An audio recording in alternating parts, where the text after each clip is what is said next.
বন্ধুরা, এই যে স্থাপনাটা দেখতে পাচ্ছেন, এটাই হচ্ছে সেই দমদম পীরের দিঘি বলা হয়, যেটাকে প্রত্নতত্ত্ববিদরা ধারণা করছেন প্রায় 2000 বছরের পুরনো একটা স্থাপনা।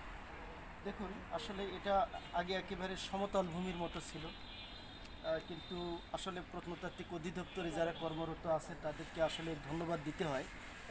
তারা কিন্তু প্রাণান্তকর চেষ্টা করছেন যে এখানে একটা অবয়ব দেওয়ার জন্য।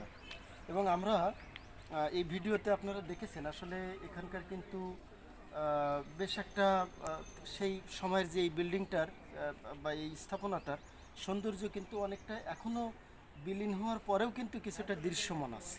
হ্যাঁ, এবং আমাদের সেই প্রত্নতত্ত্ব অধিদপ্তরে যারা আছেন তারা কিন্তু এটাকে বেশ সুন্দর একটা অবয়ব দেওয়ার চেষ্টা করছেন।